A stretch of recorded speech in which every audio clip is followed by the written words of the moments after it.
Ready. My name is Peter Bratsis, and this is obviously our first reading of the seminar on democracy and Marxism. You know, it was a bit of a dilemma what to put first, Marxism and democracy, democracy and Marxism. Whichever you put first, I think, has a privileged position, so we emphasize democracy above all else. Maybe we should go around the table. People can introduce themselves, their name. It's a mixed sum of our usual people and some new people.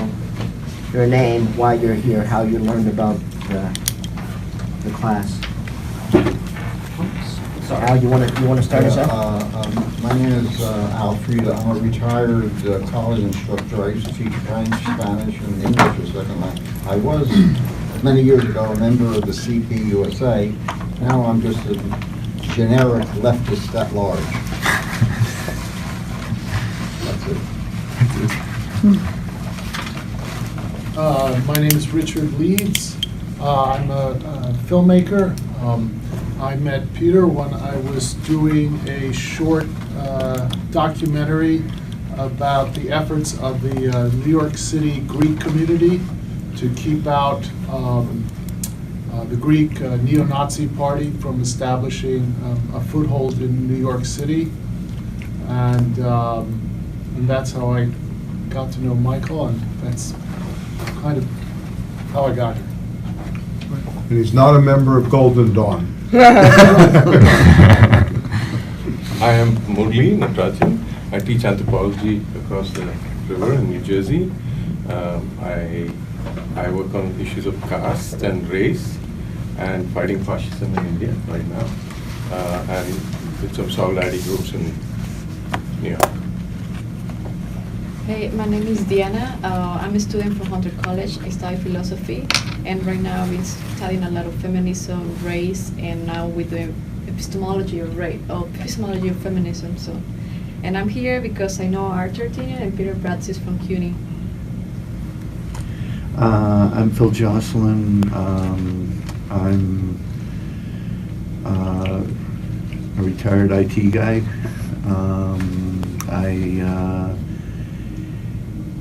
I've been doing these classes for probably 2 or 3 years, and I also do stuff, so work with a couple of solidarity groups with Latin America. I'm Rachel Scott, and I've been coming for about 3 years for the education, and I'm a fashion designer, and I'm from Jamaica. I'm Josh. I've also been coming to the Institute for a number of years now. I'm an artist, and I also manage the website. IT guy. I'm Michael Julius. I am one of the founders of the Institute for the Radical Imagination and teach in the newly formed Left Academy, I think we're going to call it. So, yeah. I'm Chris Knight. I'm a writer, researcher, teacher, revolutionary, insurgent, whatever. But I've been coming here for a few years too, like Rachel. I'm Beth Oram. Been coming here for a few years, like Chris. I'm Gaia Sriskantan. I work on climate action, mainly looking at energy democracy and cooperative ownership of energy. I'm also a member of the UK Labour Party, and I'm pretty active with that. So I'm excited to be here with you all. Sean, I'm a PhD student doing research on AI, and this is my first time. I'm David Worley. I'm a retired college administrator. My current political activity is working with Healthcare Now, which is a national lobbyist for a universal single payer. And I'm also active in the Marxist Education Project, which is engaged in a collaboration with the Institute for the Radical Imagination as the Left Academy. And I'm very interested in this particular subject. I'm Judy Mandel. I've been coming to classes for a couple of years. I'm retired. Again, I have a history that sounds a little like yours, but at this point, I've been out of activity for a number of years. I'm interested in getting back into it with some limited physical resources. And we have something. My name is Yazid Miktoub. I'm a student at New School doing a Master's in International Affairs. I heard about this from Richard Wolff YouTube podcast, and Oh, great. it's, I'm here to learn more and support the initiative. Thank you. Hope it lives up to the hype. So my name is Susan Riley, and we're in the same program. I'm also a MA student. This is my first time here. So, yep. Good. We have, I think, a good crowd. No, we've been doing these classes for about 6 years, I think, or so. And we always try to do something new and a little bit different. And this is the question of democracy is one that we haven't really covered before. And it seemed to me that now was a very central issue, you know, because together with the question of what is socialism, what is to be the left today, we have also the question of democracy. What can it mean to be democratic, or what can democracy mean? And people use the term, of course, all the time. We have the Democratic Socialists of America, democracy at work, and so on down the line. But it begs the question of what democracy may or may not be.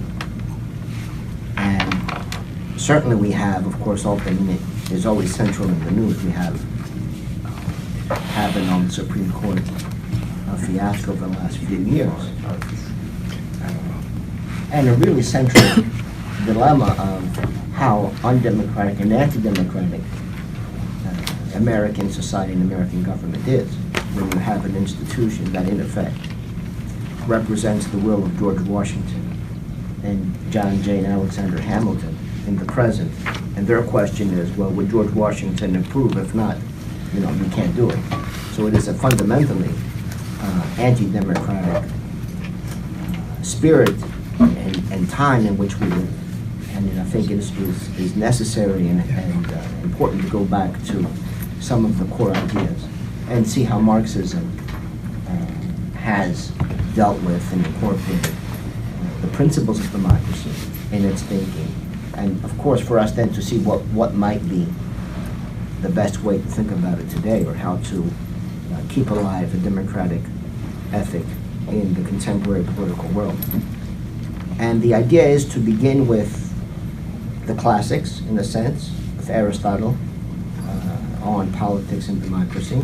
The reading for today, although I suspect few people knew about it and had the chance to go over it, is an essay in this book here by Cornelius Castoriadis with the title, The Greek Polis and the Invention of Democracy, and the Creation of Democracy. And there are some copies. I made some photocopies of the reading. I don't know if there's enough for everyone, but maybe some people can share.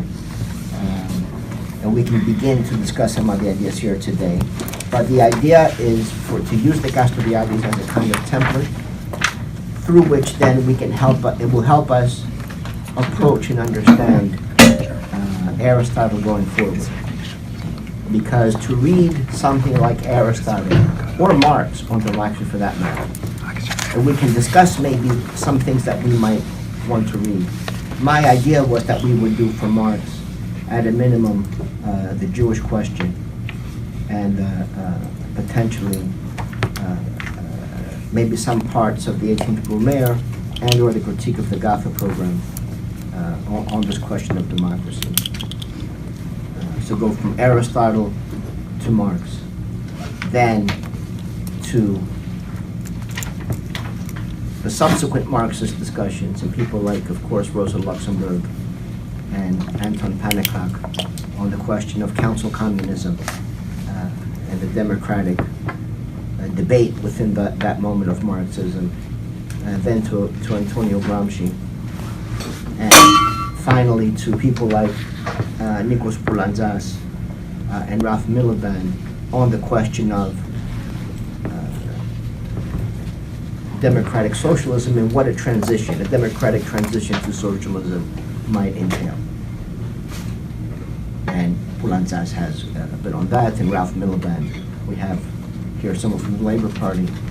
You know, one of his great works is Parliamentary Socialism, which was an argument that the Labor Party is incapable of creating socialism in the UK. And, you know, it's a serious set of questions, an argument to be examined in the contemporary moment, especially.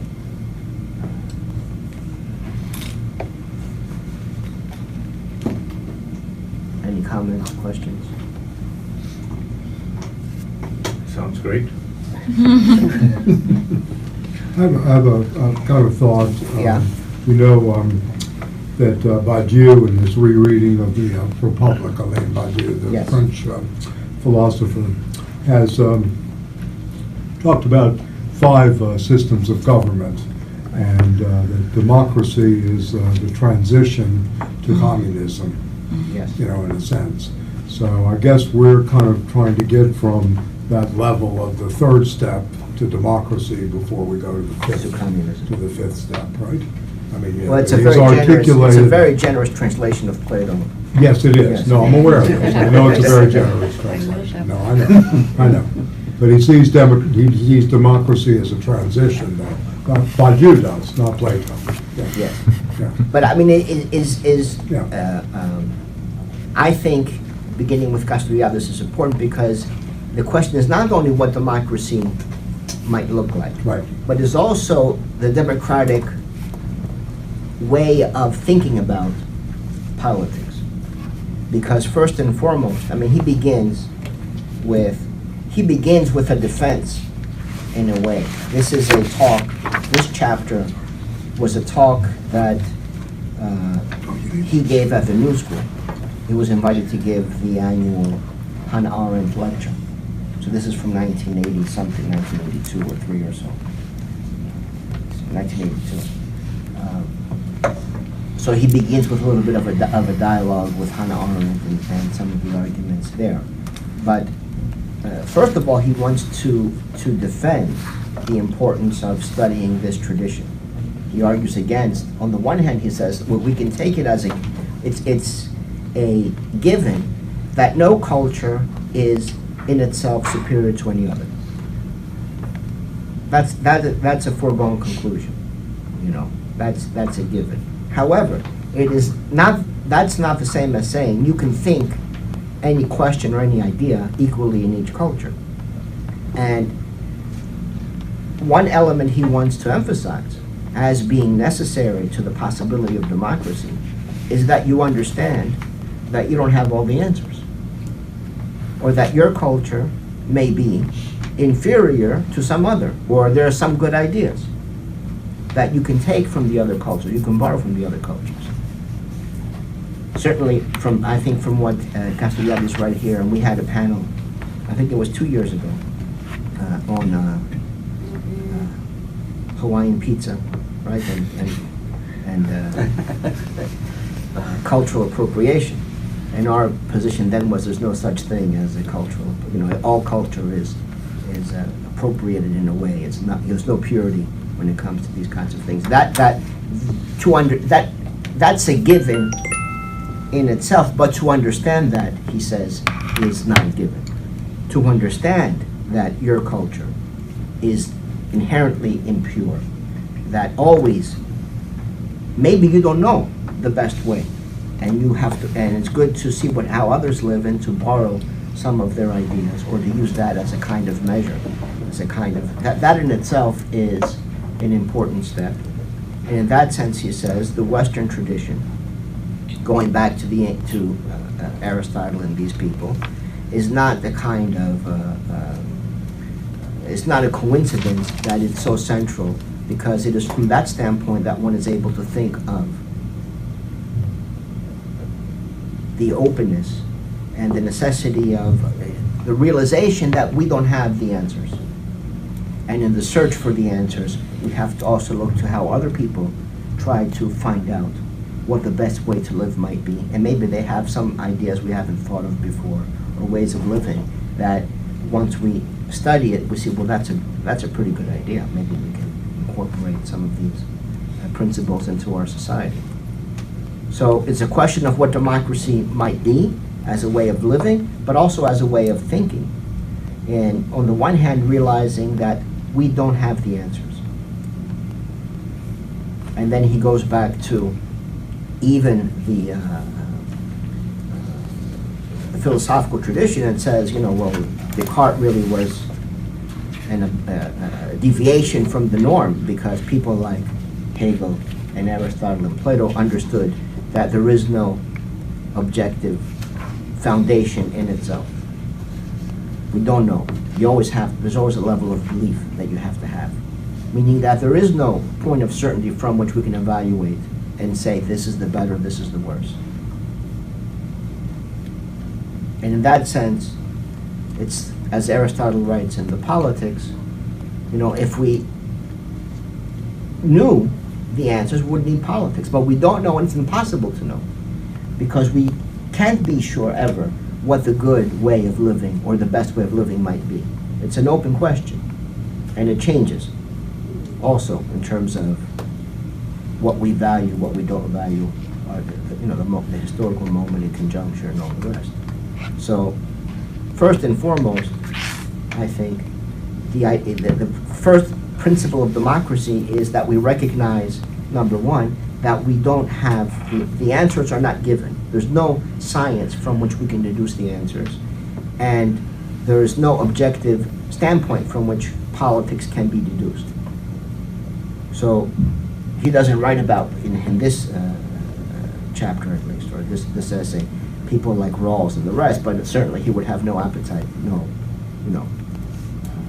sympathy for the idea that one can deduce through abstract principles the good and the just. This is what politics is about. That is an inherently anti-democratic and vulgar position, the Rawlsian, let's say, position. Or for that matter, the liberal position, which posits that the highest value is life, liberty, and property. And there can be no deviation to that principle. And if you deviate, will come with the bombs of democracy and love, and make sure that you adhere to it. So that's the first principle. The second principle is the realization that we are self-created. Society creates itself. History is human creation. There are no natural laws.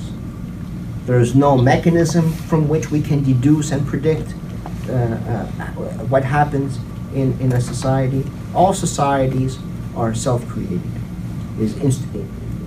And you can use different terms or languages. He uses the idea of course, the imaginary constitution or radical imagination, which is partly where, of course, we get the title for the Institute for the Radical Imagination. It's a creative process. Now, that is going to be true for every society. Every society is self-created. However, not every society understands itself as a self-creation, which is to say, most societies live in a heteronomous form, which is they are ruled by others. They are self-created, but they don't know they're self-created.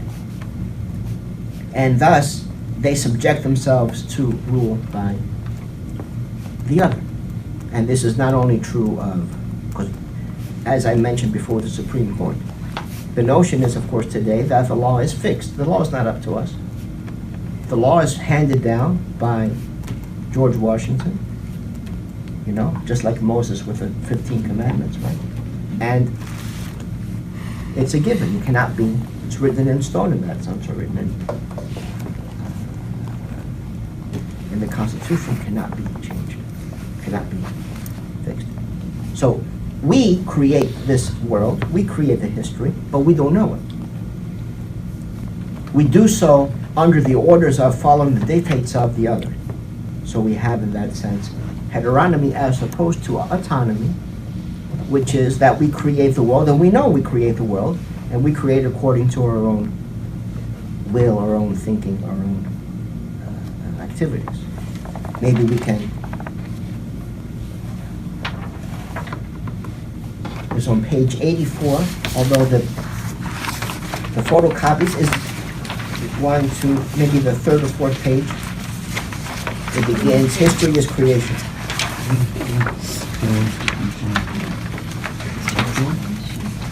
What page again, Peter?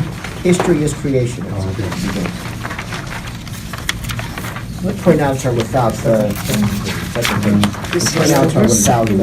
The second question is if history is. Oh, okay, thank you.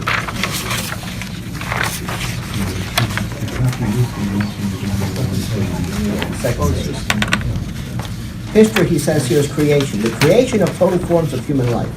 So historical forms are not determined by natural historical laws. Society is self-creation. That which creates society in history is the instituted society as opposed to the instituted society. The instituted society is the social imaginary in the radical sense. The self-institution of society is the creation of the human world, of things, reality, language, norms, values, ways of life, and death, objects for which we live and objects for which we die. And of course, first and foremost, the creation of the human individual in which the institution of society is massively embedded. So here, I mean, this point here is in many ways the same point as I imagine Michael discussed a couple of hours ago, that everyone is a philosopher. We all are, you discussed this, Michael, we all are idea producers. However, most people do so without knowing that they are idea producers, that they are, of course, actually part of the instituting dimension, the self-creation of society, and thus they do it in a way that is not of their own choosing, of their own political judgment necessarily, but following the orders of the other. In this case, whatever the social norms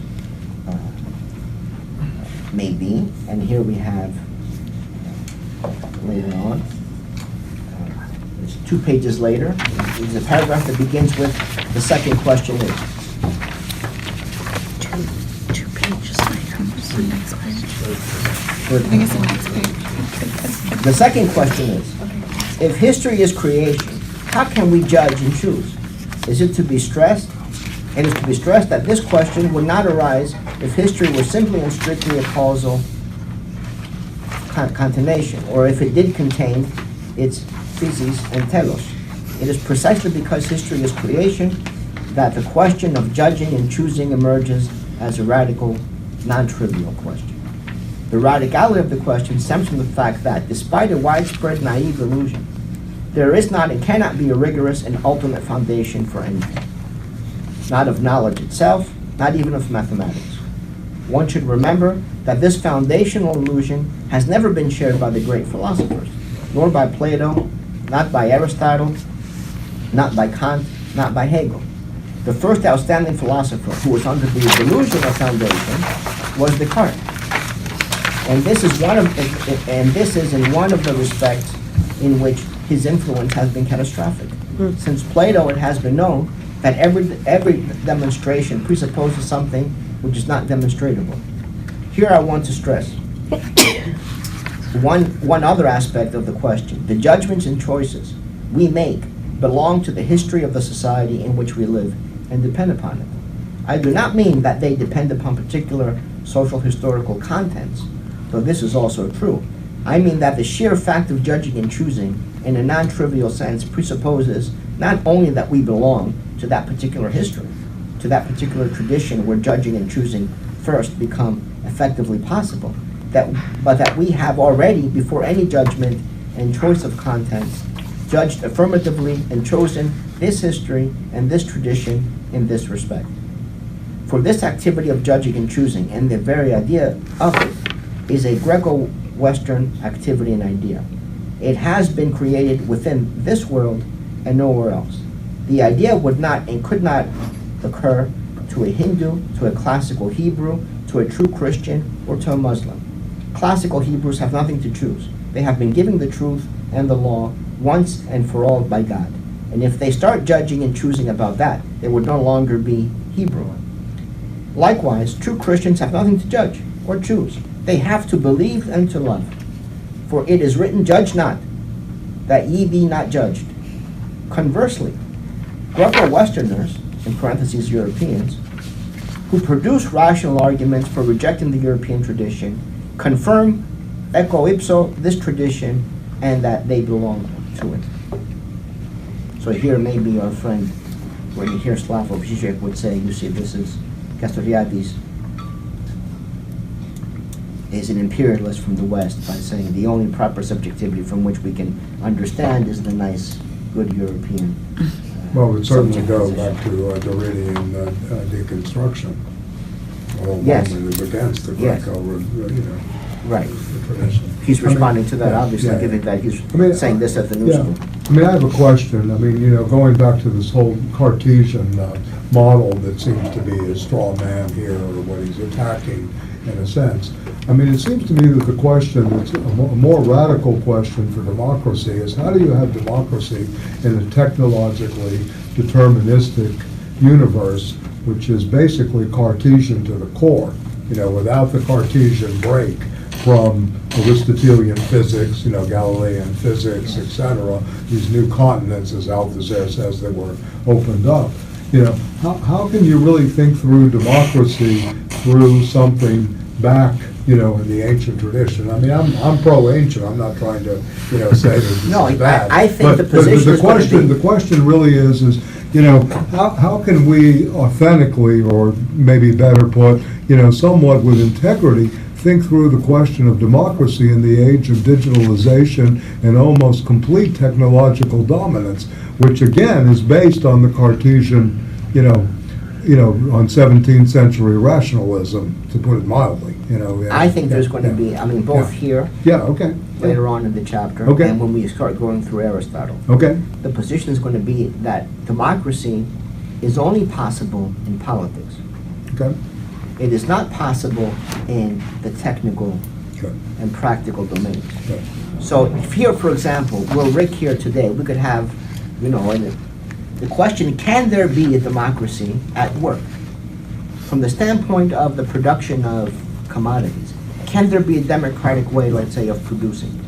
Can there be a democratic organization of the supermarket? And I think Aristotle would say no, Castoriadis would say no.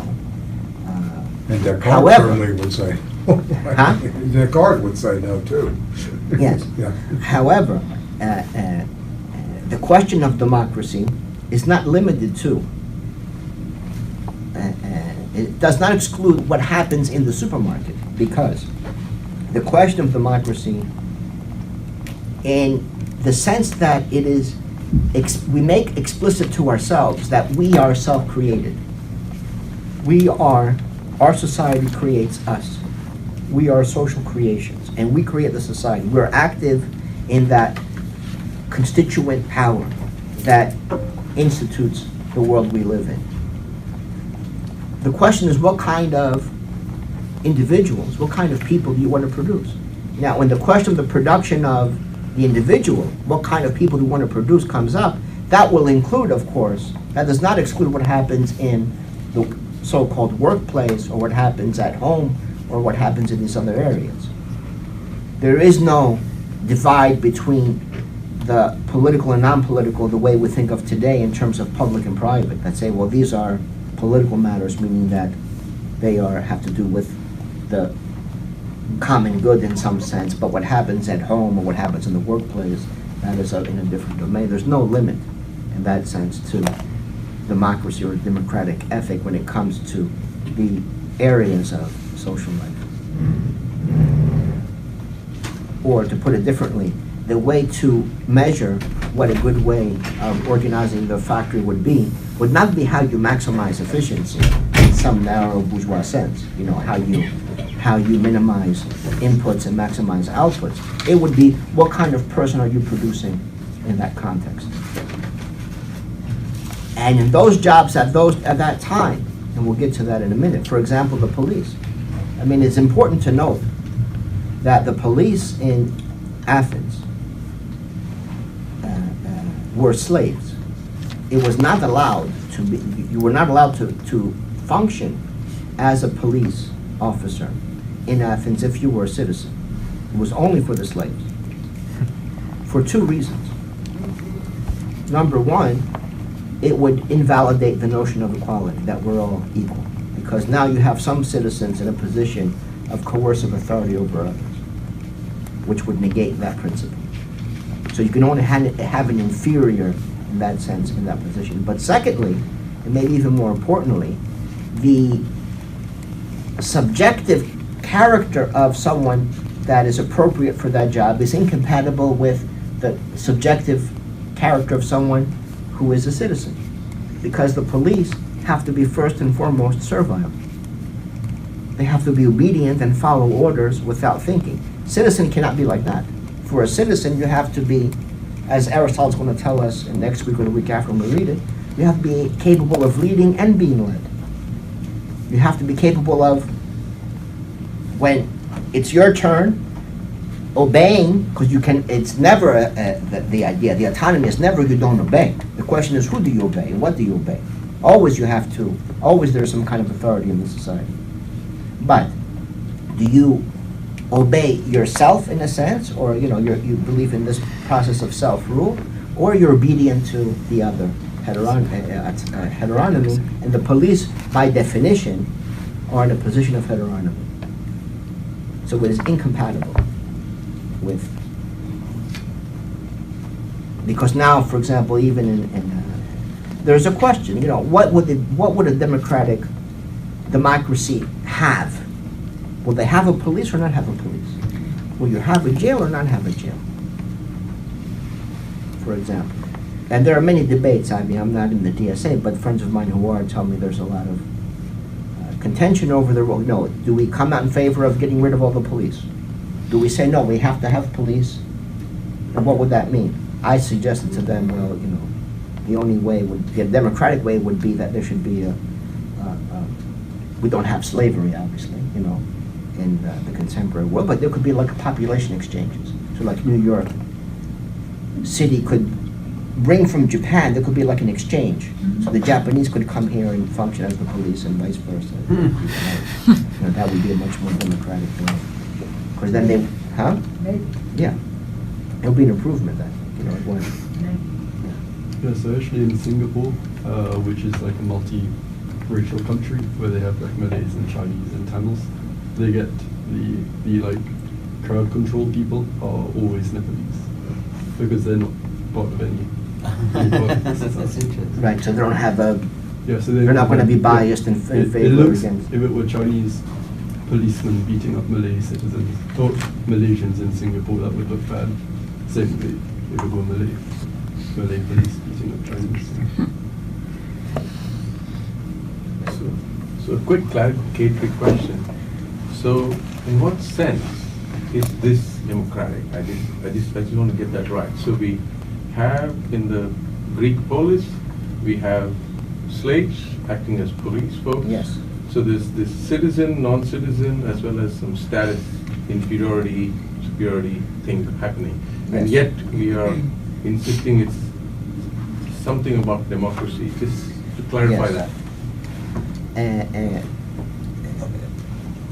Is democratic? Why?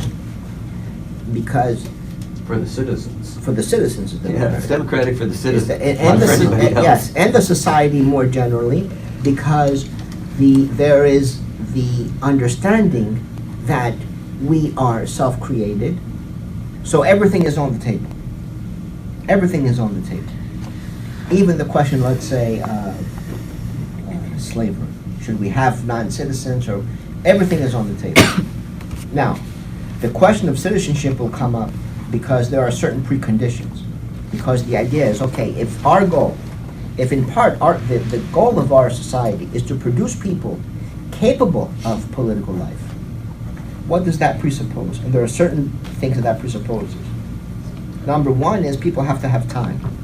Because if you don't have time, you cannot be active in politics.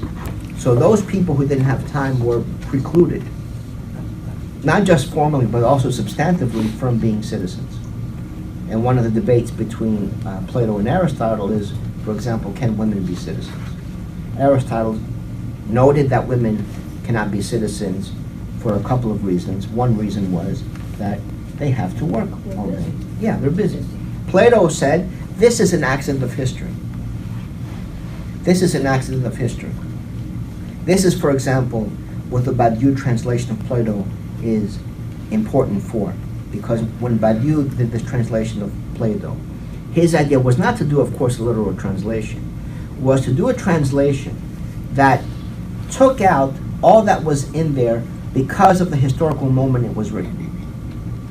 So because Plato was a specific person, a specific historical moment, there are some things in the text that are of that time and aren't true to the deeper ideas and truths present in the text. So we translate it in order to make it, to emphasize the universal dimension of the ideas in the text. So that's why in the translation there are also, of course, women who are part of the discussions and so forth. Because Plato himself Well, had, one woman, she's Plato's yes, sister. yeah, but Plato himself had recognized that it was an accident of history that women have to work and thus have no time to be engaged in politics.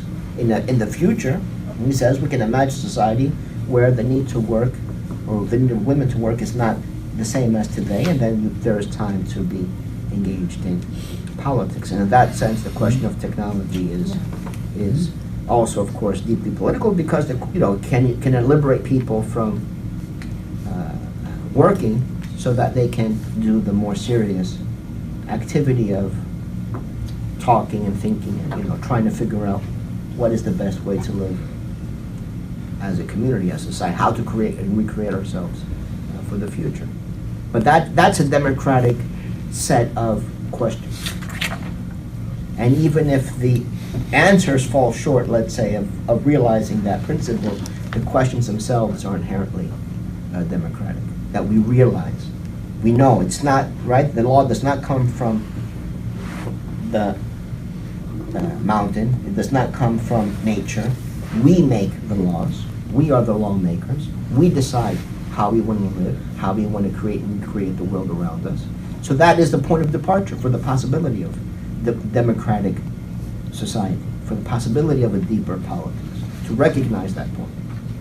Because if we think that, well, everything is, nature has already given, is already a given, and all we can do is, accommodate those truths in our little corner of the world, then you have no, democracy is not possible, nor is politics in the deeper sense the way that Aristotle would think of it, or Castoriadis think of it. So I think these are certain basic presuppositions for the possibility of a democracy, that we realize that we are the authors of history, that history is creation, human creation, number one. And number two, that there's no objective standpoint from which we can know what might be the best or most excellent way of creating and recreating ourselves. So we try to do our best and figure out, and maybe we look to how other people do it, or maybe we try to come together and use our capacity for thinking and imagining to figure out what might be a better way of doing it. But that's a precondition for these possibilities. You can't be if you say, right, we promise to defend the Constitution, you cannot be democratic. If you say we need to have a court to defend, if we say we need to have a limit on popular sovereignty because it could get dangerous, you cannot be democratic. You cannot be democratic or fully democratic because you posit some heteronomous moment that everyone has to obey in order for the society to function. Say that I think that implies that democracy is radical autonomy. Yes. Right? Well, that's another formula for it. Democracy presupposes that we recognize that we are self-created and do so in a thoughtful and conscious. That we go from, in the Gramscian sense, common sense to good sense, or from being unaware of our role as philosophers to being completely aware of it and acting accordingly. So if we know we are the creators of the ideas, we are the creators of the norms and the values, we can change it. We can change it, and there's no limit to that capacity, to that possibility. But it is a question of collective versus, or maybe not versus, but collective and individual autonomy and heteronomy, because the collective can establish norms, And then the individual is more or less, if is going to live in that society, has to live according to those norms. Now, the individual could agitate to have the norms changed, since we're granted that anything could be changed. But there's never, for the individual, there never could be complete autonomy. No, there's autonomy. Obviously, it's a given that we talk about the level of the community or the society. It's not about individual autonomy per se, but the individual participates in that moment by being. If it's a democratic society, that you're always also active in the sense that, in the classical sense, that you take turns at a minimum. Make choices. Yeah, you take turns in the. Which is Aristotle defines a citizen as someone who shares in the holding of public office. Which is what the Athenians did, at least in theory. Yeah. Not only in theory, in actuality as well. Of course. Well, some citizens were yes. probably more equal than others. Well, no, not necessarily. No, not necessarily. I mean, maybe some were more successful in terms of having others agree with them, but how can someone be more equal if you are pulling the names, if it's a lot, and, everyone has to take their turn, then you go back to the beginning, for example. I mean, it's obviously the case that not everyone was a citizen, and there was a hierarchy between the, that's obvious. But within the citizens, it was then when, one of, I think we're also going to read the Constitution of the Athenians, which is a great piece, from Aristotle. And there, I mean, it's very interesting how he idolizes, you see, because usually he's a bit clinical in his description of things. And when he talks about Solon, he is extremely, he loves Solon, the greatest politician ever in Greece. And one of the reasons why, of course, is because precisely Solon understood that he would be, once he made the reforms to reconstitute Athens as a democratic city, he left.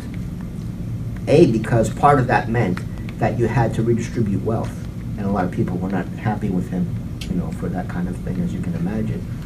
Secondly, because he understood that everyone would look to him as the authority, what to do in this case. So he had to leave, so he went to Egypt. Self-imposed exile, knowing that if you want actual democracy to work, you have to not be here, because otherwise people will look to you as being, in effect, the founding father or the founding person behind this. Yeah, so he left, and that Aristotle, understands to be, of course, a great wisdom and sacrifice on his part that he would leave his own city, but knowing that that was necessary for the possibility of politics and for the continuation of that democratic refounding of Athens. So it's very, very, yes, it's not individual autonomy in that each individual can do anything they want to do. No, right? That's why you live in we all are members of the community, and we have to go along. But you do take, you are active in the process. You take turns. But even if, I'll come to it later. Okay. But I think if we, then we can skip a few pages. And Castoriadis then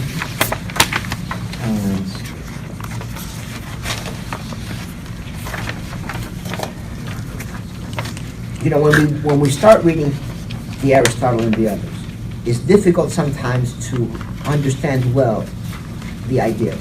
And I think Castoriadis provides us with a template of what to not understand, what are the common misunderstandings. Because we're so influenced by the contemporary categories and ideas. And he has a list here of,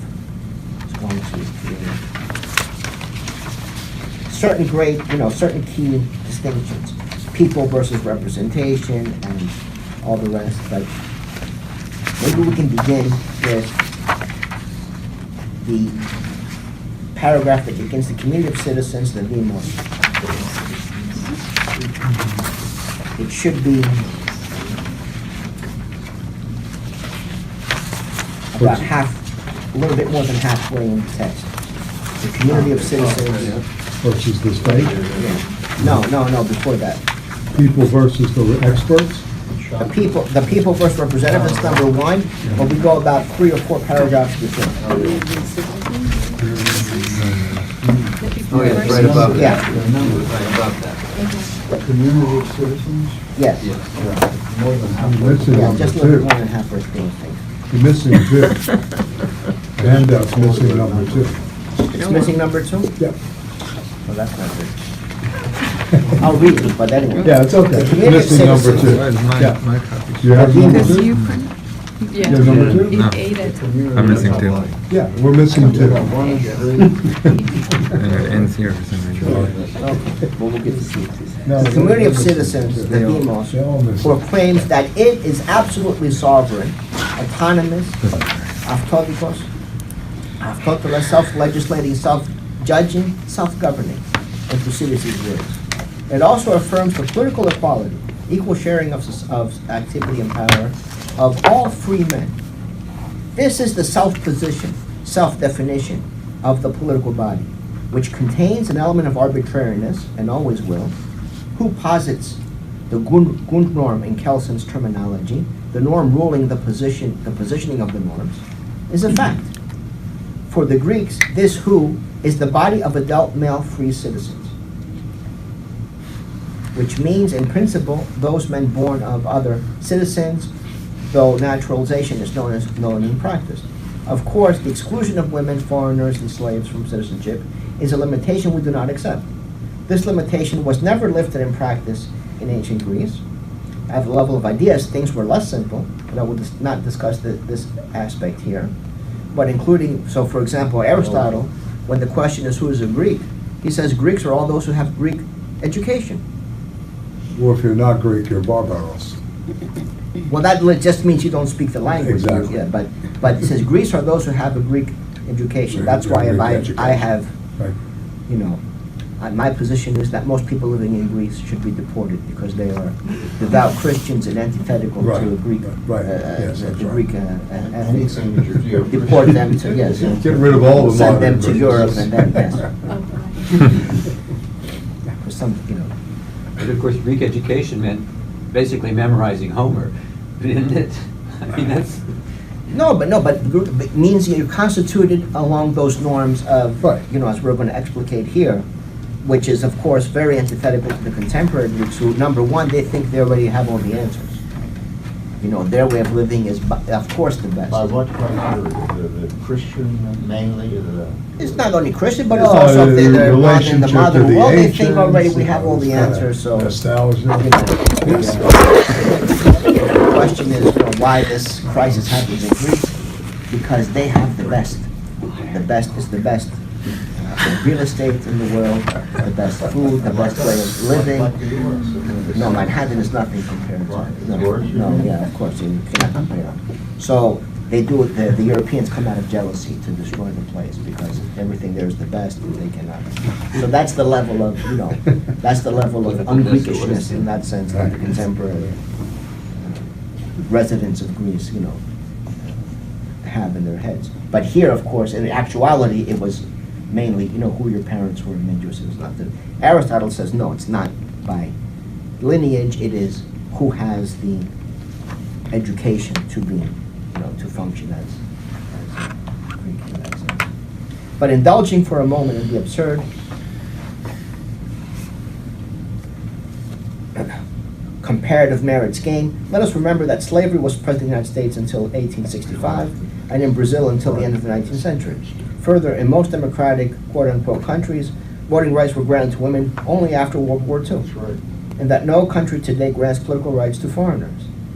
And that in most cases, naturalization of resident foreigners is by no means automatic. A quarter of the resident population of very democratic Switzerland or Metoki.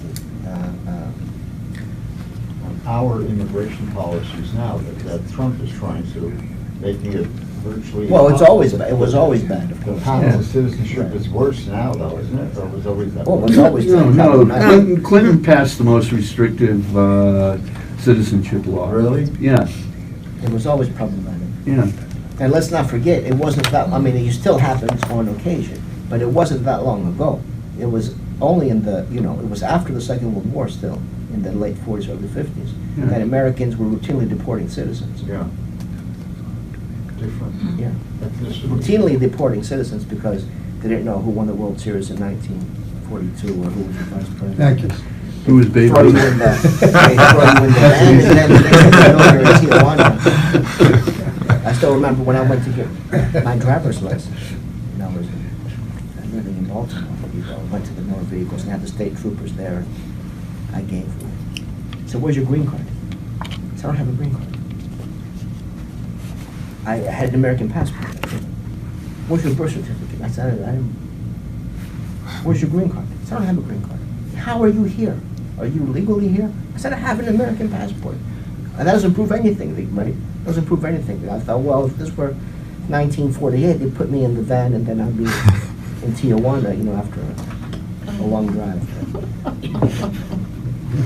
At the end, I persuaded them that the American passport was valid. So is it now? Prove you're legally in the country.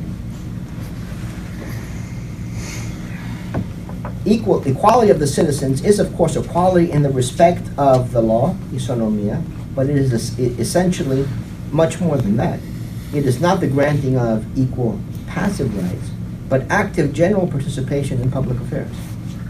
This participation is not left to chance, but actively promoted through formal rules and through the general ethos of the Polis. According to Athenian law, a citizen who will not take sides while in the city the citizen becomes atimos, deprived of political rights. You cannot remain neutral if there is a dilemma within the community. You have to take a side.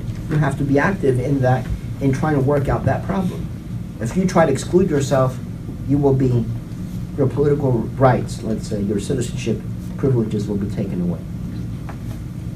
You don't have a choice. Participation materializes in the ecclesia, the assembly of the people, which is the acting sovereign body.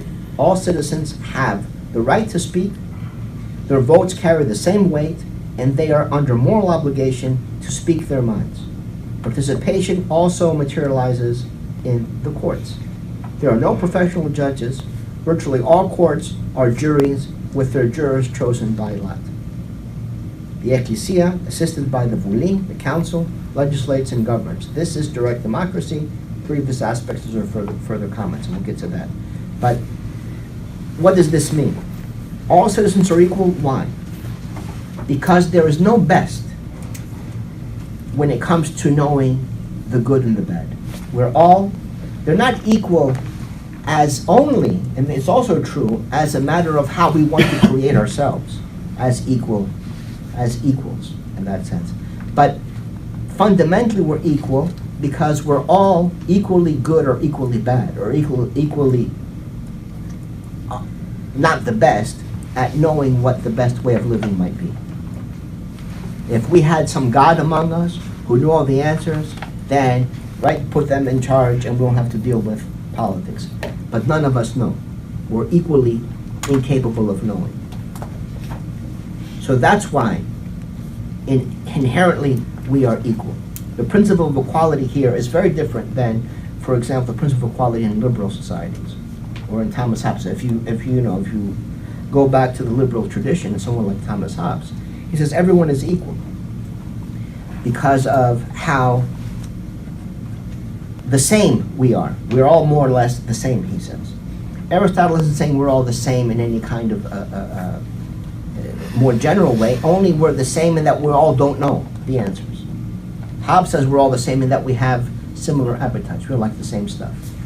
And none of us are so weak that the weakest could not overtake the strongest and so forth. So we live inherently, he says, in a state of authentic humility. In a state of war. The Aristotelian concept of defiance is authentic humility. Yes. Most people aren't capable of that. Most people think they know. Yes. We judge each other. Oh, yeah. I remember years ago, they invited me to Williams College for a job interview, and I was being interviewed by the department of the committee. They said, well, why is it important, for citizens, why is it important for them to study political theory? I said, it's not. I mean, even the cleaners, they are as capable of judging, you know, if you have the question, should we allow guns in the society or not? The people who cleans the toilets are as capable of making a judgment of that as me, who have, you know, PhD in political science, or you, or Bob Dylan. it was, yeah. Don't follow leaders, watch the parking meters. That wasn't a good answer in terms of getting the job, but I think it was a good answer in terms of. Bob Dylan would help you. Same spelling in Latin, you know what it means? Church. Yeah, well, that's where they took That's where they got the word from. I know Took they the word, yes, yes. but they gave it, they Wait till we get on reparations, Al, from They narrowed the Greek. All those reparations from the ancient Greek. They distorted them. Sure. But this is a basic principle. You know, it's the equality of what? Well, of course, we're not all the same. You know, the difference is a given, but none of us are more capable. There's no best. You know, this is why, for example, you cannot have elections. Elections are anti-democratic by their nature. And we'll get to that representation versus citizens. Because when you vote for the assertion is we find the best. You see? When you vote for the person you think is the best at making those judgments. Aristotle would say there is no best. The best are the many. All the citizens are the best. You see? There is no, Donald Trump is not better than the others. So in voting, you're not only saying who's the best, but you're saying that you're now going to let that person's notion of the best govern you. Yes, certainly. But you, first and foremost, you're saying they're better than you are. Yeah. That we are picking the best, yeah. Wait, hold on. So, no, but some people, I thought you were saying that Aristotle says some people do have better ideas than other people. We just don't know. Not I better thought we ideas. just don't know. There who are that some person is. people who are objectively not capable of functioning as citizens. So, slaves and women, for example, because they have to work all day, so you don't have the time to participate, number one. Number two, people who have a lot of money. The wealthy were barred from being citizens in Athens. Why? Because their judgment will be overwhelmed by their desire to protect their property. So they were not included as citizens, as were the very poor. Because the very poor, what was the problem? It's people who are very poor. They're overwhelmed with thinking how not to be poor. They're not going to, right? They don't have the capacity, not because as humans they could not possibly think about these things, but they don't have the capacity in the sense that the only thing they want to do, if they get some political power or some political capacity, is not be poor anymore. Saying they're corruptible. Yeah, well, no, they're not only In that corruptible, sense, yeah. they will not be thinking of what is the just or the good. They will just be thinking of, let's get some money so we no longer have to be poor. Or the very wealthy, how to protect our wealth so we can, because people want to take it, obviously. So they were Donald Trump would never have been allowed to be a citizen, of course, in Athens, nor Bloomberg, nor all these others, because they have too much money. Meaning, not because there's some kind of, moral thing of, you have too much, and that's true too. But fundamentally because they would not have the capacity, the type of presuppositions necessary to pass judgment as a citizen on all these different issues. Or to be fair. In the same way, and we'll get to that in a minute, the same way everyone was understood always as a concrete person. So in Athens, for example, if there were an issue before the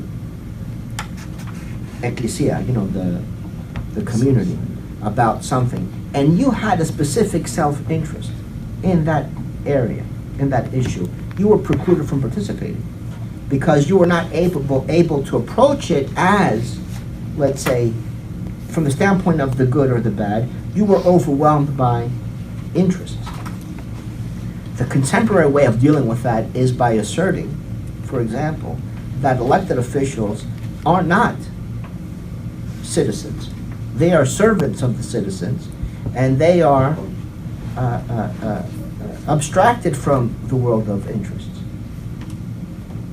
And there's a whole set of rituals and practices through which we mediate that division between, let's say, Donald Trump as public servant versus private citizen. What bank account, what part of the White House you're in, can you use the phone to make a call to a campaign contributor? Not this phone, but the other phone, because here you exist as public servant, but if you go upstairs to the residence, you are a private citizen again and go ahead and make the phone call, let's say. Now, you and I might say, well, this is a fetishized way of understanding, of course, you know, the process, that in fact, you cannot divorce Donald Trump, the public servant, from Donald Trump, the concrete person. But nonetheless, this is what the contemporary political system is founded upon, that kind of an abstraction, which, you know, goes deep to this question of representation versus democracy, state versus the polis or the city, and all the rest. And then he says here, right after we stopped reading, number one, it talks about the three aspects of the difference between democracy. The people versus representatives. The democratic democracy has not rediscovered or reinvented in modern history. Every time a political collectivity has entered a process of radical self-constitution and self-activity. In town meetings during the American Revolution, sections during the French Revolution, the Paris Commune, the Workers' Councils, or the Soviets in their original form.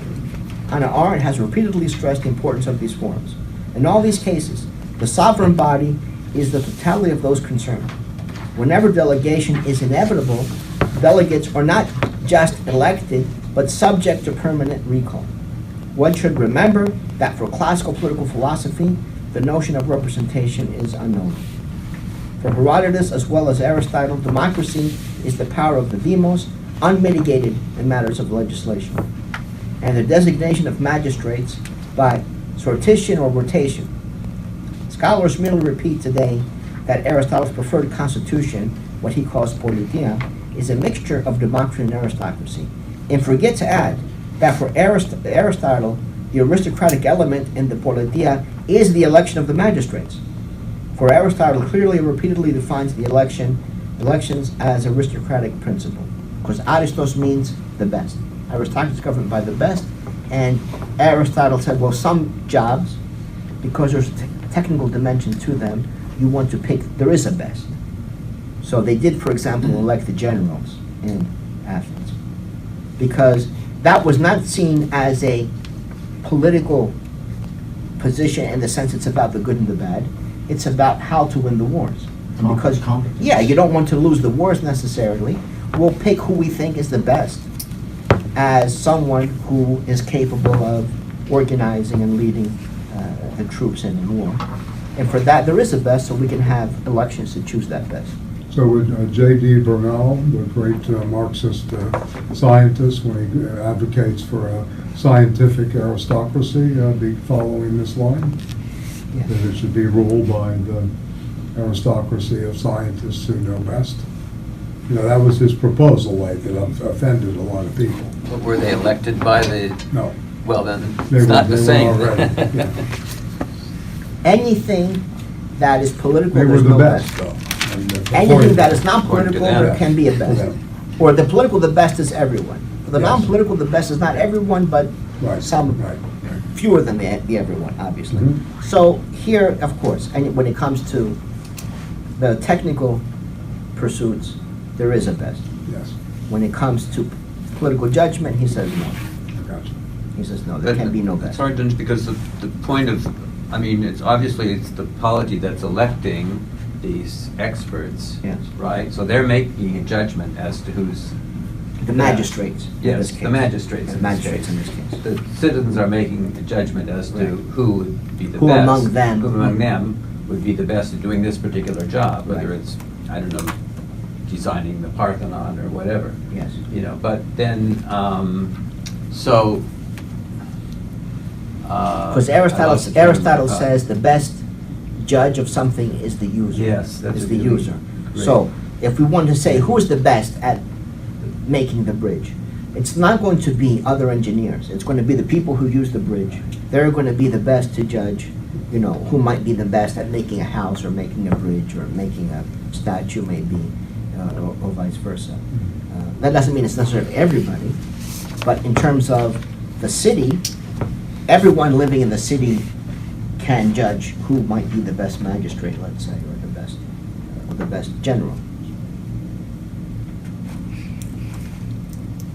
But of course, they could be wrong, right? Yeah, of course, yes, of course you can be wrong. But to go to Michael's point, if then you have the question of the, who would be the best scientist, then maybe it's the people who use the research, let's say, or the ideas, they would be the best. And certainly we could say in the university, as is still the case, for example, in Greece, deans and provosts are elected by the faculty, as opposed to appointed by some administrative body. But so let's say you're the designer of a city. Yes. And you design a great city, but There can be no such thing. The city is self-created. Okay. The city is self-created. Now you can say the designer of a building or whatever the case may be. But what makes a good building is going to be a political question. It's not a technical question. In that sense, it's the citizens who can decide, because it's not going to be judged on simply, although that can be part of it, you know, if it's structurally sound, obviously, or, you know, it falls over easily. But if it is of a form that is appropriate to the creation of democratic peoples, of people who can think. You know, Plato used to say, the city is the school. Now, that means the way the city is constituted shapes how people think. You know, being determines. I mean, this is not a new idea, certainly for Aristotle or the others. Being determines consciousness. How you live in the city determines how you think. And we could say, for example, I mean, there are a lot of things being written today about the Supreme Court nominees and how horrible they are. Is it about male privileges? Is it about whiteness? It's about, you know, patriarchy and all the rest, all of which certainly are true. I would add to that, it's about suburbia. What kind of person is produced living in these suburban worlds, completely alienated. Marcuse lives in that neighborhood. Huh? Marcuse lives in the same neighborhood. Yeah, they got rid of him. It's true, though. 50 years, 60 years ago. He didn't grow up there. He didn't go to country clubs. No, he didn't grow up there. No question about that. So that's a serious question. Right. You know, that's a serious question. Can one live, you know, what kind of person is created in these kinds of suburban settings? And it's not coincidence that he and his friends, you know, this guy Mark Judge, who's apparently a commentator on the far right and all, but even the person who is, of course, accusing him of a sexual attack. She comes out of the... She is of that, and she is the CIA internship director at Stanford. It's not as if, you know, some great leftist. You know, she is the CIA. She organized CIA internships out of Stanford. Oh my God. Right. She is as much a creation of that, you know, so it's, and it's not a coincidence that, I mean, we've talked about this before many times, that the United States, they purposely tried to destroy the cities after the political upheavals of the 30s and suburbanize people. They're much more, and the 60s, yes. Of course, they are not ignorant of this fact that how you live determines in large part how you think in your political sentiments and values. New York Daily News. And if the city is the school, how the city is constituted is not a technical question, but it's a question for all of us to address. And certainly, I think, you know, people are well served moving to living in an urban life as opposed to these alienated suburban places. Yes.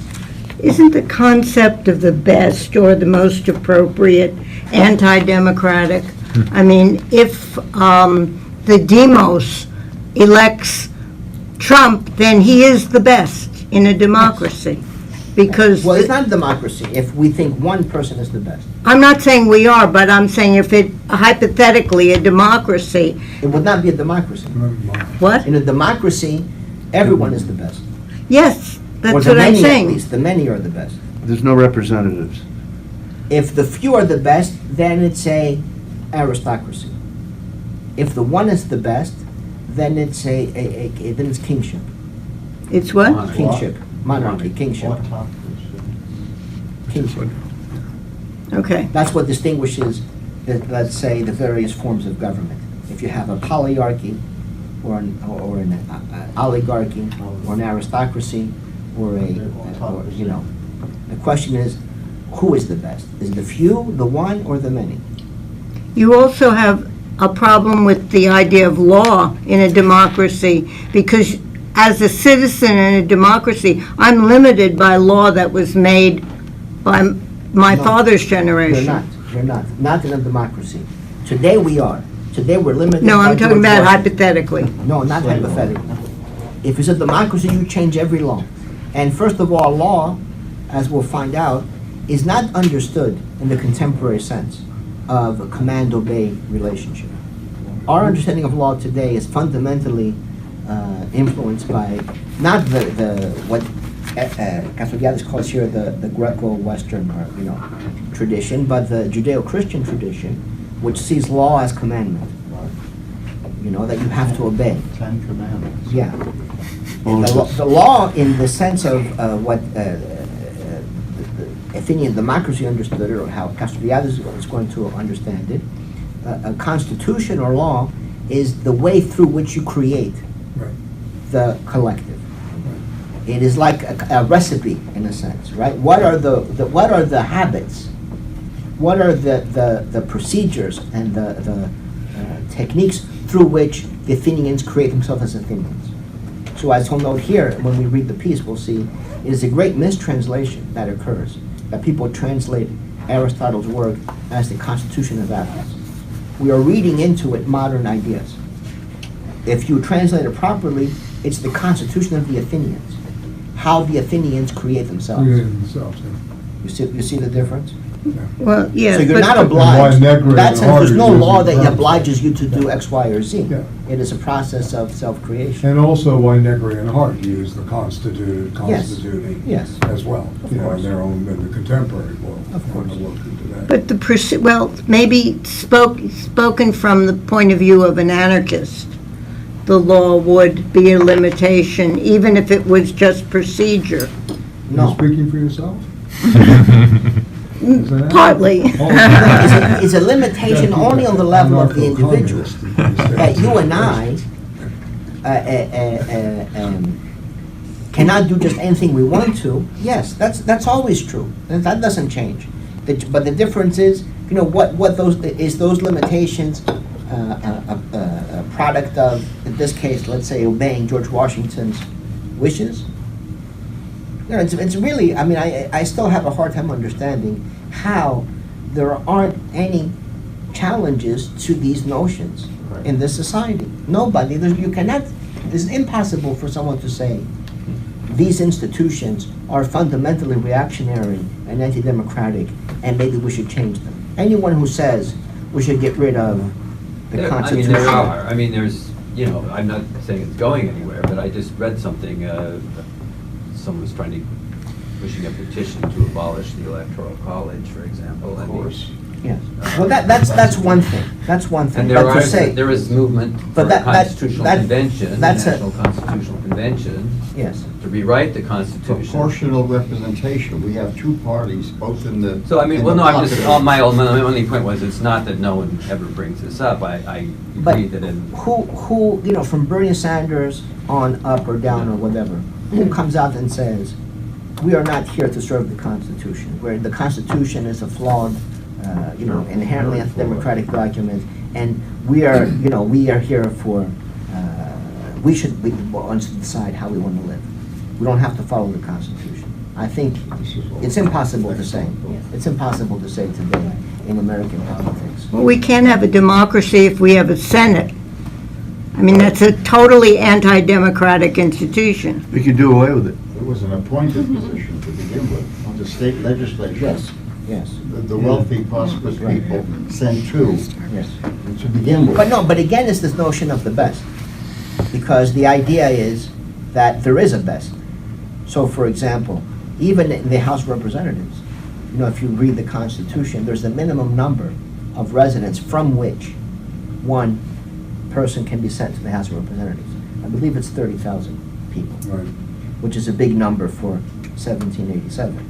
And the idea was, you need a big enough pool of people so you can find some people who are extraordinary. You don't want ordinary people. Why You want- extraordinary? Because you wanted people who will be wise and thoughtful and not make decisions simply based on the heat of the moment or based on popular opinion. But that, a democracy is popular opinion. But that's what they did not want. Who didn't want? The He's people saying who that's the wanted- American founding tradition. fathers. Of course. Yeah, that's They what I'm saying. wanted, they, you That know, was their they idea. wanted our betters. I mean, that's why, for example, Washington DC exists, the capital exists, as not part of any state. Right. So that no representative had to live among their constituents. That's the idea. I remember in, It's a good one. But I wasn't talking about American government I'm talking about hypothetically. And I don't see, representation doesn't mean best representation. I'm thinking of it aesthetically as like a mirror. No. The logic of elections is, in this sense, inherently aristocratic because you vote for the best. Yeah. You don't go to the voting booth and say, who is the most mediocre of the candidates? Let me vote. Why not The lottery? unconscious is thinking. Why not lottery? least Why not crooked. check by lottery? That wouldn't that's be what elections of the Greeks would. representatives. Right. It wouldn't? No, it would be a lot. It wouldn't be an election. A lottery We would have to be choose someone to careful, yeah. represent. Yeah. A Because lottery we're would especially choose for someone to representation fill of that democracy. office. Not necessarily they would have the idea, as he notes here, that they represent everybody. They represent nobody. They are there as citizens who are active in that process, and they serve their time, then someone else will go Right. and serve their time. They don't represent the interests, because it is they Yeah, represent the right. interests of Right. this community or that Right. group. They're not there as representatives, they're there as themselves. As themselves. They're concrete citizens. Right. And it's the difference between you are there not as you, but as a stand-in for these others, and thus you are a servant to the public, as opposed to you're there as you.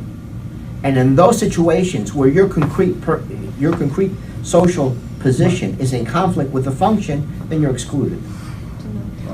Right, because no one is capable of overcoming themselves in passing the judgment. I had a question because you often hear people referring to representative democracy. Is that then an oxymoron? Like, Yes. can that, No such thing as Yeah. possible. No such thing. Castoriadis would say, Right. because you don't have equality if you have the notion that some people are better equipped than others or more capable. I remember in Plato's Statesman, where to show what he says is the absurdity of legal precedent, he said, imagine I'm a doctor, and I say, one day I think, well, this person's got the flu, so I prescribe, this medicine. And then I come the next day, and I say, oh, actually, no, this person doesn't have the flu, or it's developed into pneumonia, so, and you can't change that. Yesterday you said, Yeah. you can't go, it's written down, you can't come and, he says, that makes no sense, why can't I shift? Legal precedent. No, because we live in a completely heteronomous world. I mean, and that's one level is this. One level is that everyone, they have discussed it before, the fact that they decorate the rooms in the schools where they teach history or civics with the dead presidents is, I think this is the way, is like the saints in the churches or someone. Right. These are the founding fathers or and you owe your existence, your political existence, to them, and you have an obligation to fulfill their wishes. You cannot be in conflict with how they wanted you to live, let's say. on that level. And then secondly, I mean, this is another serious question we have to have, is the idea that today it is the markets who are the best judges of the good and the bad. You know, because if you ask today, well, what's the best way to build the city? What's the best way to have the schools? It'll be, you ask the markets. The best school will be the ones where the, you know, what they create is the most useful to the labor market. So, I mean, in all the rankings of the universities, what did they say? How much money do the students make after 3 years, let's say, right? You know, what is the unemployment rate of graduates, or how much money they make, or what's the good policy in terms of zoning, or the one that encourages the best economic growth and development. This is fundamentally anti-democratic. It's saying it's not human beings who are capable of making the decision, but this mythical market, or the markets, as opposed to marketplace. Now it's the markets who pass judgment. So if Donald Trump comes up with an idea, and the next day the markets react positive or negatively, that's a judgment on how good or bad that proposal, that idea might be. So is this also why so for example, if a citizen were chosen by lot, presumably he wouldn't be allowed to decline his position, because if he declines his position, then that adds a bias as to which type of people are. No, you have to. If it wouldn't, you have to serve. Yeah, you have to serve. But exactly, like if you were allowed not to serve, then that would create a bias, saying that one particular type of trade is better in terms of people actually being chosen for the. No, every citizen is equal in that sense. If you're a citizen, that means if you're not a citizen, then there's something saying, and as Aristotle or as Castoriadis says, there's always an arbitrariness, let's say. There's always a level of arbitrariness to what is the norm that establishes the norms. So what is the norm through which we understand who can or cannot be a citizen? There's always going to be a level of arbitrariness. And if you refuse to serve, you lose your. If you refuse to serve, you lose your citizenship. Yes, can throw you out, let's say. The same way he says you have to take a stand. If there's a political dilemma in front of the community, you have to take a position. You can't say, I'm going to remain neutral. That's exactly what I meant, in that if you were allowed to turn down a position, then the people actually chosen by lot, that distribution of people wouldn't match the distribution of the population. That's true, but that's not an issue for, I mean, at least from the standpoint of it wasn't an issue, let's have a representative sample of the population. That was not an issue. The issue was each citizen is the same as the others in terms of the capacity to judge. So there is no diversity, let's say, of viewpoints or positions from which to have some representation of everyone in that sense. All citizens are equal, fundamentally, including on that level. So if you had different,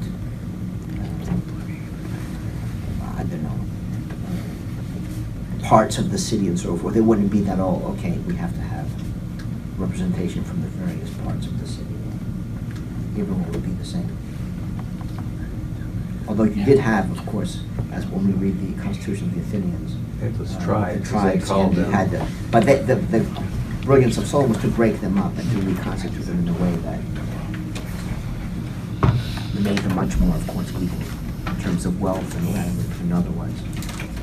But you do have the concreteness of each citizen.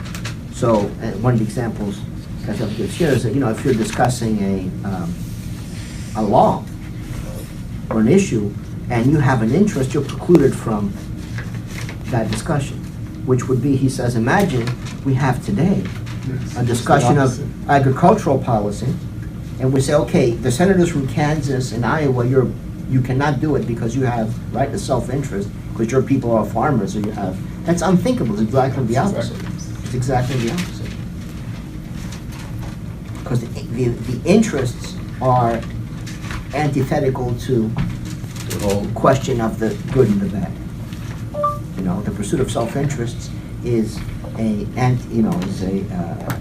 have a question about that, because doesn't that sort of indicate that you're having a discussion based on theory rather than personal experience? And, for example, you're not inviting farmers to the discussion on how to manage agricultural land. Everyone's having a theoretical debate about. Well, they can be invited to discuss, but they will not be allowed to participate in the decision. Oh, right, it's just presenting information Yeah. and. Right. It's not necessarily, well, we're not going to hear from the people who have an interest in the matter, but they will not be allowed to pass judgment on the matter because they are going to be biased in terms of their own self-interest. I mean, which senator from Kansas would ever say the corn subsidies are too high? Let's get rid of the corn. It's never going to happen, of course. It's never going to happen.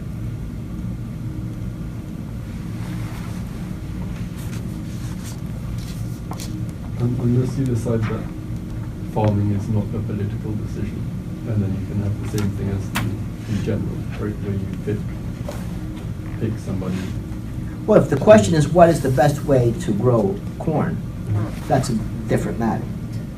Yeah, then you get into, yes. But that's not a political judgment, the best way to pick corn. If the question is how much corn should we grow in the city, now that's no longer technical. The farmers won't necessarily be the best person to decide that. It would be, that's a political question.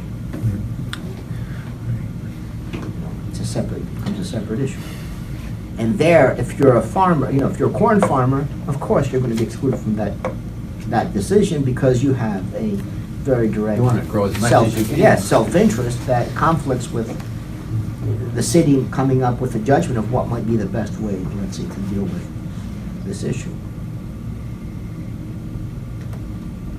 The example Castoriadis gives here is, the city's discussing a war with a neighboring, let's say, city, and you have land on the border. How can you participate in that decision? How can you really pass judgment abstracted from your self-interest? You're going to be overwhelmed by the self-interest. It will not be possible. So you're excluded from that decision. Our Constitution was predicated overwhelmingly on so-called enlightened self-interest. The people who wrote it were not only white and male, but they were property qualified. But everyone else, if you were a poor white male, and all females, all Native Americans, all Africans were left out. So Yes. how were we better than, whatever problems the Athenians had by excluding? We were just there was no progress made in 2,000 years. And from that standpoint, maybe, I just...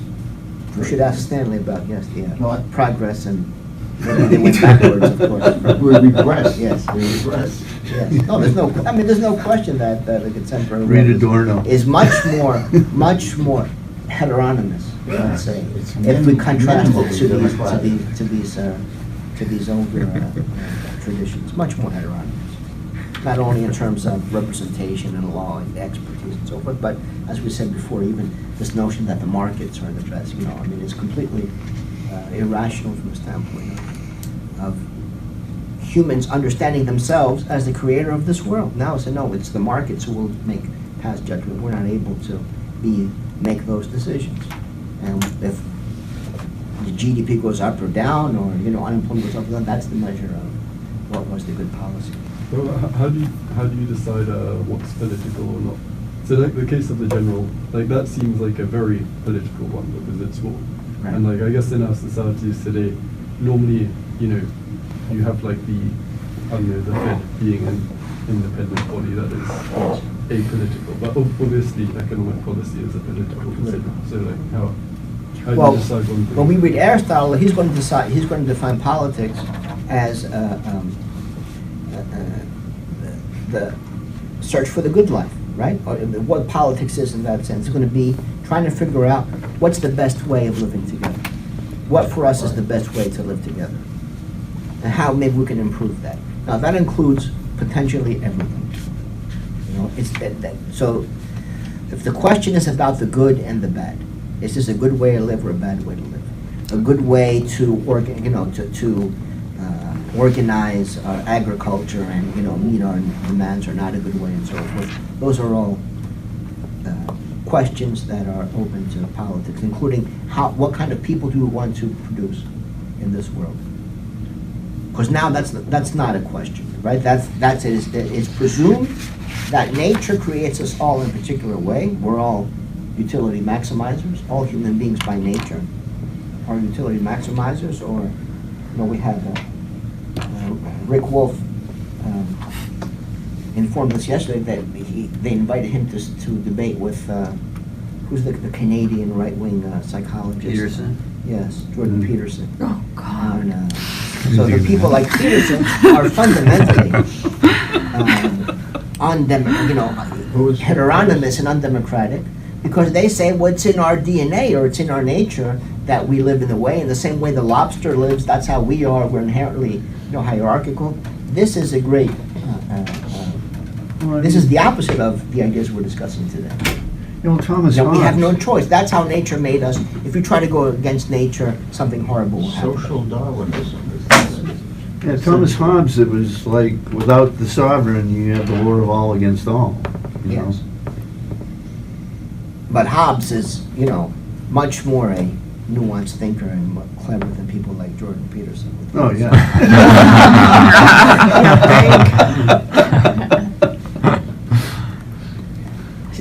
Is Rick accepting that? Of course. But that's the question. Are we self-created? Are we, the creation of our community, our society, or there's some, law of nature, or biological determinism that creates us in a particular way, and there's no choice in the matter. You try to go against that. That's of course always one of the arguments against socialism, that it goes against nature. There's a travesty of how nature has created human beings, and you try to do that, it will end in disaster. Mass murder or starvation or something horrible. Argument against feminism. Yes, that's true too. Oh wait, don't you need some kind of? I didn't understand what you mean by saying society, that we're self-created. Yes. Because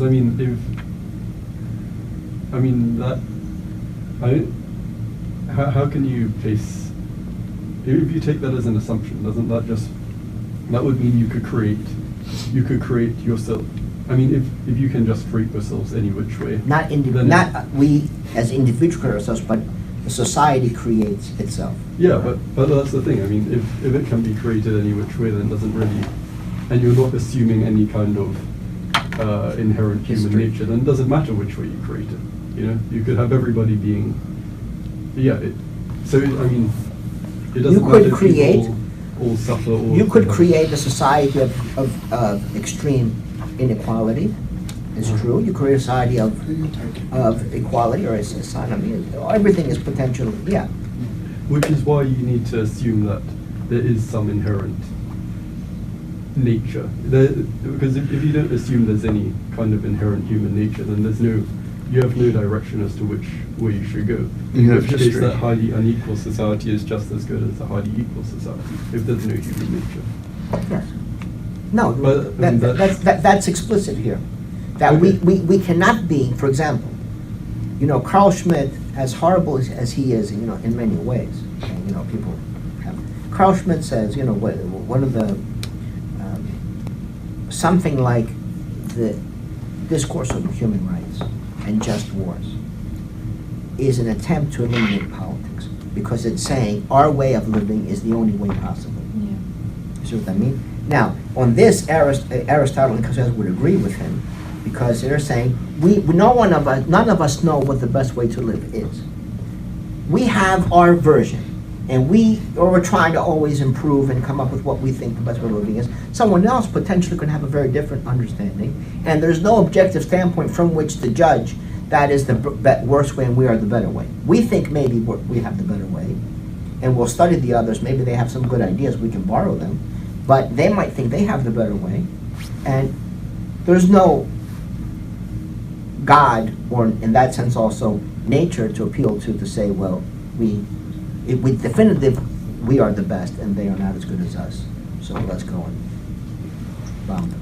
Isn't that like? Yeah, but, oh, go ahead. Sorry. No, I was going to say, to support your point, though, I mean, Marx said, men make their own history, but they don't make it in any way they choose. Yes.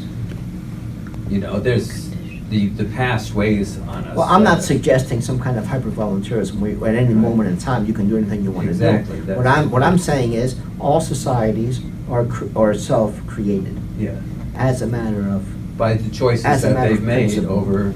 yes. And there's no, as he had said in the beginning, when it went back to Descartes and the others, there's no objective standpoint from which you can say, this is a better or worse way of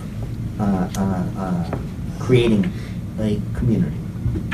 We think we have a better way because we have this tradition where we understand that we are self-created and we don't know always all the answers. So we have to be, so there's a certain openness there, a certain, idea. The others may think they know all the answers, and he's saying, just as we can say in anthropology, it's a given that no one culture is superior to the other. We don't know. Yes, we don't know. We cannot say definitively and inherently that even if we can say the ancient Athenians lived in ways that are better than today, let's say. That's an open question. That's the question of political judgment. There's no recourse to biology to say, okay, then they were more in tune with human nature and thus it was the better way. Or recourse to the markets and say, well, the markets will be the judge. We have to be the judge. We have to be but all humans in that sense are capable of politics and of judging. And you cannot say outside of that political space, this is the better, this is the worse. That's the whole purpose of You can't politics. escape your If we knew, we responsibility wouldn't have by politics. appealing to. Yeah, if we knew the answer, we wouldn't have God or politics. If we knew the virtue or best, whatever. what's the point then of having politics? It would be. But isn't saying that the best is not knowable is very different to saying that there is no best. There is no one best. Saying that there is no one best is totally different to saying there is a best, but there's no way of us finding out what it is. There's a best for us, and that changes over time, hopefully, because it's a constant process of trying to figure out. And seeing judgment, the other communities are saying their best is in fact not good or not acceptable or not best. No. Yeah, I get that, but that's still different to the non-existence or existence of the best. Just saying that we can't tell whether it's best or not. I see what you're saying, but I think even on that level, people like Aristotle or Castoriadis would say no, there is no best. It's not just it's unknowable. It doesn't exist. That it is the judgment of what is the best is the stuff of politics and politics. That's the goal of politics, and there is no extra political standpoint from which that best might exist. Is true, certainly, and when we read Aristotle, it's true. He says human beings are political animals, meaning nature has produced us in a way that we can only be fully human in politics. So, but already there's a presumption about what kind of society is better than others, and one in which people have a political life, are actively engaged in thinking about what the best way of living is. But that's one of our, in that sense, biases that we think, being conscious of being a philosopher, it's like our friend, the Matrix, what's the red pill, the blue pill? We think the red pill is the better way to go, right? To be conscious, but we can't prove that. It's not as if there's some kind of natural law that says always the red pill is the better way. Some people may think better not to know. Better not to know. Why suffer unnecessarily? Better not to know. Yeah. Hey? Yeah. Oh, okay. When you throw out best and better, you also have to throw out Kant's categorical imperative. Yeah. And when you do that, you also put into question the whole idea of ethics, ethical behavior, which is a problem for a democracy. you put into question the notion that ethical behavior is can be objectively, let's say. What? You throw out the notion that ethical behavior can be objectively determined. Because the democratic ethic or the ethic of this or that community is going to be a product of its political judgment and its self-creation. You also get rid of utilitarianism. Yes, of course. That's why I said before, someone like Rawls would be completely unthinkable and and rejected by Aristotle, as well as, of course, Castoriadis. The idea that you can deduce the good by by some kind of universal judgment about justice and the ethical. One can deduce what is the right thing to do. But you don't have to agree with that. That would be unthinkable. After the revolution, all the Rawlsians will be rounded up to the lifelong learning camp so they can Nothing really allowed forces these to remake notions themselves. better than organized religion.